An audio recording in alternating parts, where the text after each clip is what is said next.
Thanks for joining us on Chicago Tonight, Black Voices. I'm Brandis Friedman. On the show tonight, it's time for us to do something special together. A day ahead of the NFL draft, the Bears announced plans for a multi-billion-dollar domed stadium on the lakefront. I will continue to be a prophetic witness. I will just do it in another lane. The historic Rainbow Push Coalition is once again searching for a new leader. Good evening and welcome to this first broadcast of Chicago Tonight. And Mayor Washington, thank you very much for being our first guest on this broadcast. And we look back at the very first Chicago Tonight program, aired 40 years ago tonight. And now to some of today's top stories. The family of Dexter Reed is filing a federal civil rights lawsuit against the city of Chicago and the 5 police officers who fatally shot the 26-year-old during a traffic stop last month. Attorneys and family members point specifically to the use of the tactical team, which reportedly had 41 complaints against it at the time of Reed's shooting. If nothing is done to this tactical team, this will not be the first, second, or last time a young man, a black man, will be shot and killed. Tactical teams should not be able to box cars in and do local jump outs like it's a robbery. It's scary and everyone else is scared of it. The 76-page complaint alleges officers violated multiple laws and police department policies in the stop that led to officers firing 96 shots in 41 seconds. Reed's family is seeking a jury trial in this case and unspecified monetary damages. Federal officials are back to square one in the search for a permanent U.S. attorney for the Northern District of Illinois. This after April Perry, who had been nominated to become the first woman in this role, is instead being nominated by President Joe Biden to become a federal judge. The move comes as hers and other nominations have been held up for months by Ohio Republican Senator J.D. Vance, who accuses the Biden administration of using the Department of Justice to harass the president's political opponents. Former U.S. Attorney for Illinois John Lausch left the position more than a year ago. And the Bears are hoping to score a touchdown on their latest play for a new domed stadium on the lakefront. Team officials unveiled renderings today of multi-billion-dollar 77,000-seat translucent domed stadium along the lakefront. The $4.75 billion project would cost taxpayers about $2.4 billion. Another obstacle, potential lawsuits from parks advocates over the city's lakefront protection ordinance. 20% more open space that will be available for the people of Chicago. This is very much aligned with Daniel Burnham's vision for the lakefront. Again, creating the open space, better access to the museums, providing better traffic flow in and out, creating jobs, making opportunities for our young people. That vision that I have for the city of Chicago is very much tethered to Burnham. Our Heather Sharon has much more on this story on our website, WTTW.com/news. And former Bears player James Big Cat Williams will share his reaction plus thoughts on the upcoming NFL draft in a few minutes. Up next, though, after a new leader's quick departure, what's next for Rainbow Push? Chicago Tonight, Black Voices, is made possible in part by the support of these donors.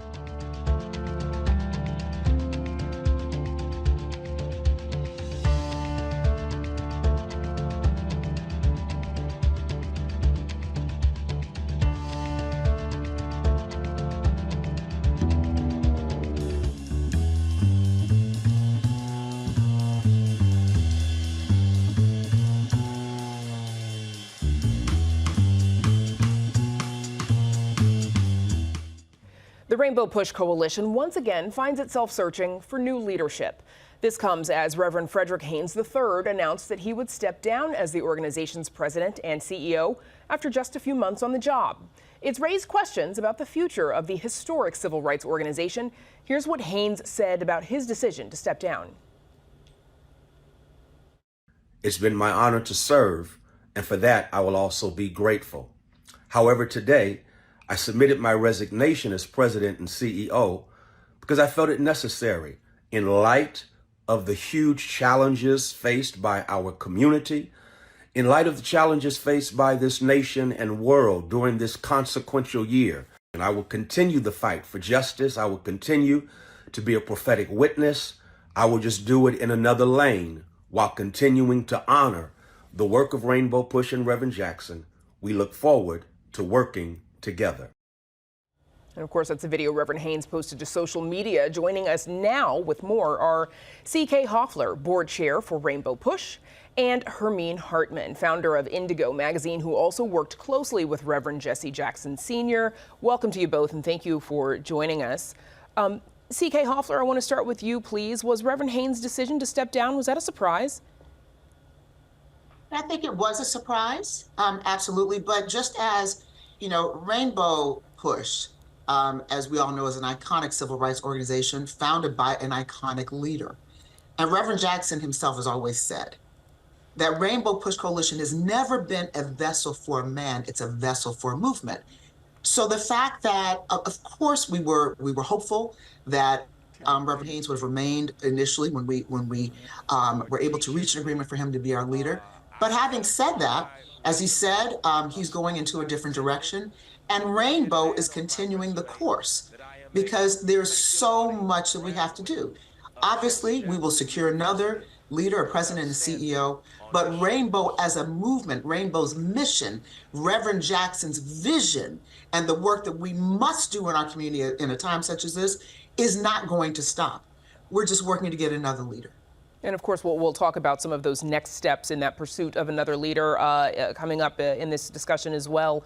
CK, can you talk about any of the factors that might have contributed? We know that he was based in Dallas, where he was the pastor of a massive church there, which might have made some challenges. Also, Reverend Jackson, he's a tough act to follow. Well, without a question, Reverend Jackson is a tough act to follow, without a question. Whenever you have a leader who has done so much, who continues to do so much, and he steps down from the day-to-day, there are always challenges in having anyone step in, and no one can step in his shoes because there's only one Reverend Jesse Louis Jackson Sr. We know that, but we stand on his shoulders. And so we understood, and we clearly understand that it is a tough act to follow. But there's a team. It's not just, as Reverend has said himself, not just one man. There's a team. It's a movement. There is, and that teamwork and that structure that's there continues on. So we are looking for another leader, and there is a leader out there, and we do have a structure in place. And hopefully pretty soon, fairly soon, we will be able to announce who that new leader is. But let's make no mistake. Rainbow Push is not going anywhere. The work that we must do, the vision of its founder, Reverend Jesse Louis Jackson, and the team that he's assembled over the years and that's going to continue. So players who are reading something into this, they should not read anything into it other than that Rainbow will continue on its mission. And I think that it is disingenuous and a misinterpretation of reality of where Rainbow is to say anything different. So when in other organizations, as whether it's Fortune 500 or other organizations, this happens, you keep it moving, you keep the train going, because the train doesn't stop. Our communities need and we'll the certainly, work and the vision. I definitely want to talk about Reverend Jackson's youngest son, Yusuf, who is keeping the trains running, of course. I want to come back to that in just a bit. I do want to get Hermine Hartman in here. Hermine, you've worked with Reverend Jesse Jackson, especially in those early days when it was Operation Breadbasket, pre-Rainbow Push Coalition. What kind of leadership does a movement like this need going forward? Well, it needs, I think there's some revamping to be done. The world has changed. As CK has said, it's definitely a team. It's not a single focus, a single person. And a person like Reverend Jackson, like Dr. King, you follow the path. You don't replace the man. The man is irreplaceable. These are masterminds. These are super guys. And you have to follow their path. It's not a singular replacement at all. That said, you think there are any lessons that can be taken from this experience as the organization moves forward? Yes, the one main lesson is Dr. Haynes has a church, 13,000 people. Dr. Haynes lives in Dallas, Texas. And I think from the very beginning, it might not have worked. Dr. Haynes had to fly in and fly out, fly in and fly out, fly in and fly out. 13,000 member church is a full body church with demands to it for funerals and for weddings and for christenings and for marriages and so forth. And I think it's an impossible task. You must remember, Reverend Jackson didn't have a church. He had a message for pulpits, but he did not have a church that he was bounded to. Dr. King gave up a church. He was the guest speaker often at his father's church, but to run a church and run a civil rights organization at the same time, Reverend Sharpton doesn't have a church. So to have a church and then run civil rights organization, those are two things that probably don't mesh. We haven't quite figured out how to clone people just yet. I think some of us might enjoy that. CK, as we discussed, Reverend Jackson's youngest son, Yusuf, still serving as the chief operating officer, keeping the trains running. But what are the plans that the board has for searching for the next leader of the organization?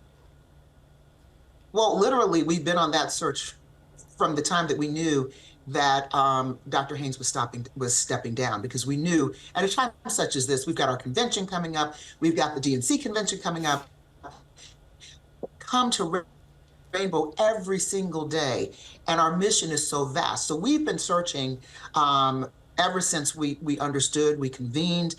We have 4 organizations, 4 boards, and our team are working caps on, as we always do, and we have been engaged in a process.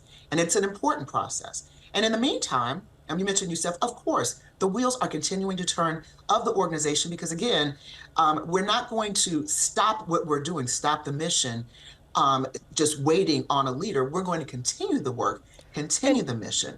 CK, you mentioned a lot of work coming up. We've got 20 seconds left. How important do you think it is that this person is based in Chicago?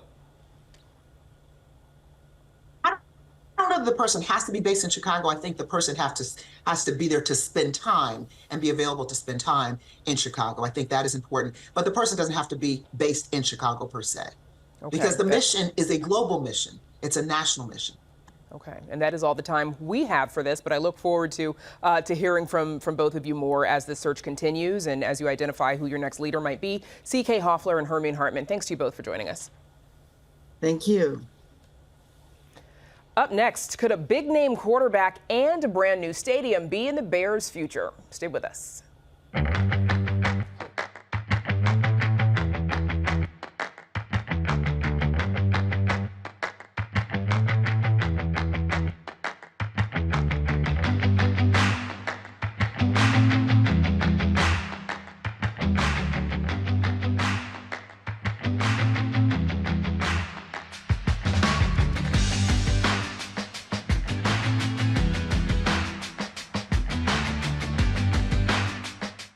For the Chicago Bears, this week may just turn out to be one of the most significant in the history of the franchise.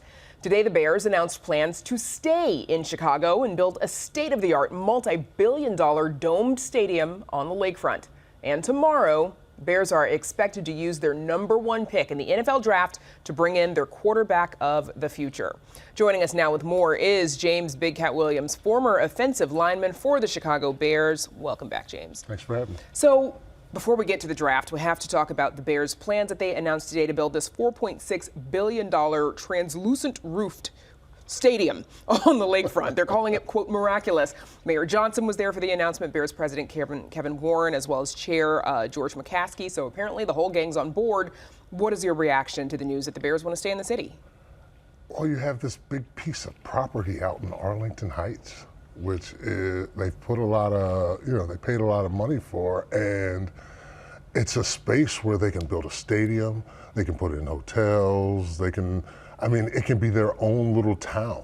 So, it's a little confusing as far as them talking about coming back into Chicago. They seem to have worked some things out, and the mayor seems to think it's all fine and dandy and done, but just not sold on it yet, because that property has the opportunity to bring in so much money for the organization. I don't know. Well, you mentioned Arlington Heights, and the Bears could have done what they wanted there. Probably not as cool as being on the lakefront, of course. But how important to you is it, as a former player, of course, a fan, that the Bears stay in the city of Chicago? I mean, you're still the Chicago Bears if you're in Arlington Heights. I think it's, like you said, it's a beautiful atmosphere down by the lake, and the things they can do down there will be amazing. As a player, I can't see the lake. When I'm on the field, I can't see the lake. So as a player, I understand that players are going to play wherever the stadium is. So they're not going to have a over-the-top view of what it's supposed to be. It's Soldier Field on the lake. It's an icon. It's something that people come to the city to see. So, if they can build a facility that does all the things that they think it can do and not bring, it's hard getting into Soldier Field at times. How are you going to make it easier? What things are going to change if you put a bigger complex in there with more traffic? Well, you're going to spend a lot of money to make room for the traffic, I think, is part of the plan. But getting on to the NFL draft as well, it gets underway tomorrow. Bears are widely expected to take USC quarterback Caleb Williams with the first overall draft pick after trading Justin Fields, of course. The team is being kind of quiet about what the plan is for tomorrow. But based on what you've seen and read about Caleb Williams, do you think he'll be a good fit for the team? I think he will. It's an opportunity for the Bears to restart their clock with a fresh quarterback. I think you're bringing in a quarterback that has skills, has talents that have to be refined. I think, when you look at it, you're almost bringing in a young guy in the same position that Fields was in when he left. So if you can teach him to run an offense, if you can run an offense for him with the pieces that they have now put around him, it should be very interesting. A lot of NFL watchers, they say Williams is sort of a special talent, perhaps, generational. Or what makes people excited about him, and do you share that excitement? Well, I think you look at a young player that, people have been talking about for probably the last 3 or 4 years of possibly being the first round pick. And he's carried himself in that way. Now, they struggled at USC last year, and that was more due to the people around him. But now you're getting to the point where the draft is coming up and people have stopped talking about the good things and the great things that he does on the field, and they've started picking apart the little things that he does wrong. He's going to have to get some of that stuff out of his system. But if the Bears are able to, put all the pieces around him and run an offense that is young quarterback friendly, but can still get the job done with the pieces they've put on defense also, they stand a chance. So on Justin Fields a second, though, do you think the Bears made the right move in trading him, or why not, work with him a little bit more rather than putting so much pressure on a future rookie quarterback? Well, I think you even though the circumstances weren't ideal for Justin Fields, he had his opportunities to grow, and I don't think he grew enough for what they wanted to do. So bringing in a young quarterback that has similar talents, similar skill set, fresh off the wagon, you have an opportunity to teach this guy and take him further faster with the pieces they put around. Like I said, Justin, them breaking that team down to get the team to where it is now, that wasn't Justin's fault. But he still had to perform a certain way or at a certain level in order for them to be confident enough to say, we can pass on this pick. Okay, so beyond the first pick in the draft, Bears also have the number 9 pick. What type of player or position do you think they need to be looking for? Well, I think that's always hard because me personally, I want to add to what they're building. So at number 9, I want to stay there and I want to pick a player, whether it's an offensive lineman, whether it's a defensive lineman, a player of need that is what they consider a blue chip player. Somebody that is going to be able to come in right away, be able to play. He's going to go through his growing pains, but somebody that can be here for 10, 11, 12 years as a staple at any position they put him in. All right, so Bears right now, they're coming off of yet another losing season, but winning 7 of their final 13 games and apparently on a bit of an upward trajectory. What are the positions that they really need to strengthen them to make them legitimate playoff contenders? Well, I think, when you think about the things that Ryan Poles said when he first got here, he wanted to start on the offensive and defensive line. They brought in a first-round pick last year, playing right tackle. This is going to be a big year for him to see how he progresses. People always talk about the second year is the hardest because after your college season, it's football all year round for a year. Now you have an off season, you have to work out on your own, you have to figure some things out. So if he doesn't have the right people in his corner, he could take a step backwards. We're hoping that he has the right people in his corner and he's taking a step forwards, but I mean, they're in a good position right now. They need an edge rusher to go opposite of Sweat. So I'm going to wait until the start of the season to ask you what your prediction is. I don't want to do it just yet because we have to see what they do tomorrow, but we'll have to leave it there. James Bickett-Williams, thank you so much for joining us. Thanks for having me. Of course. Appreciate it. Up next, celebrating a Chicago Tonight milestone. But first, a look at the weather.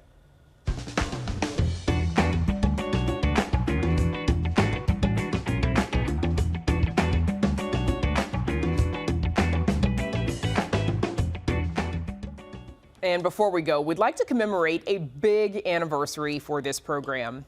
40 years ago tonight, John Calloway went on the air with the very first edition of Chicago Tonight. Rather than talk about it, how about we go back and see how it all began on April 24th, 1984.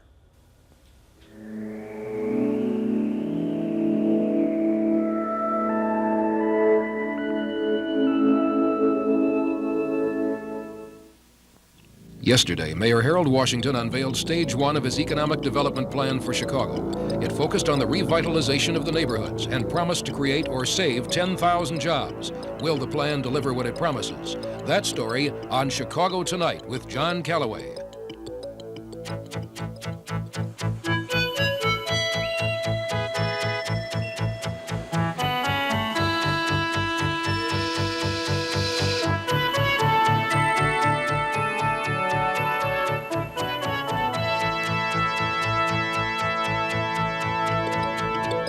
This evening on Chicago Tonight, Mayor Harold Washington explains his economic plan for Chicago, and he answers your telephone calls at 591-7250. And now your host, John Calloway.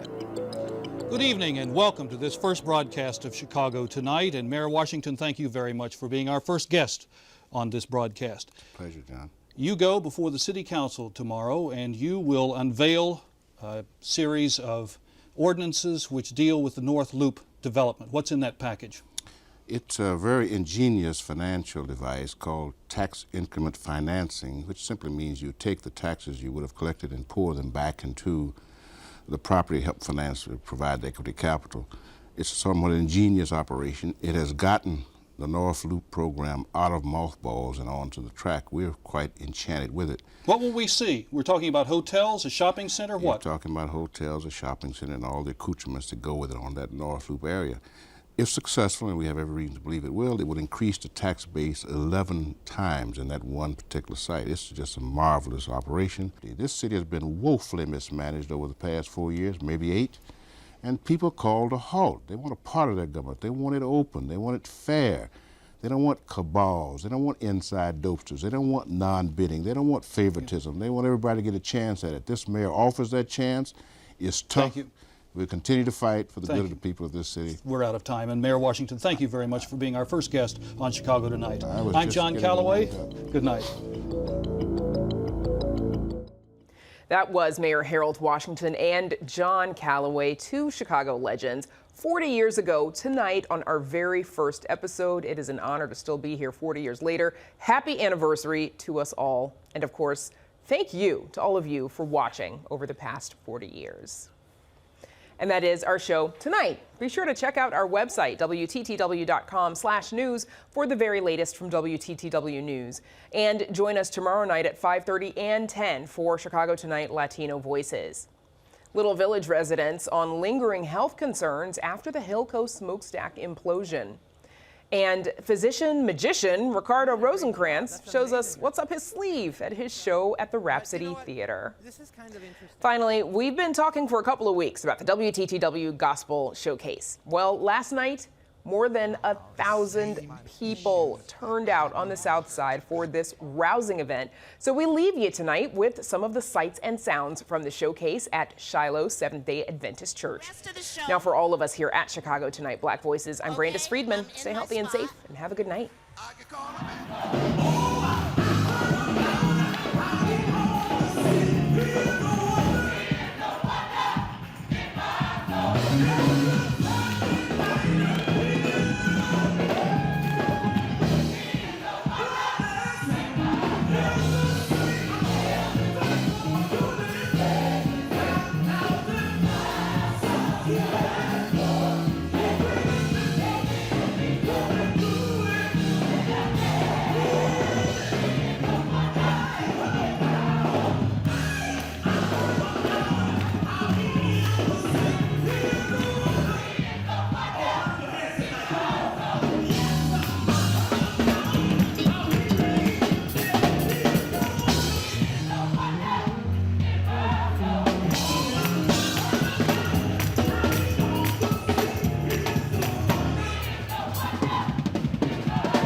Closed captioning is made possible by Robert A. Clifford and Clifford Law Offices, a Chicago personal injury and wrongful death firm that is proud to be a multilingual law firm that provides translators for a variety of languages.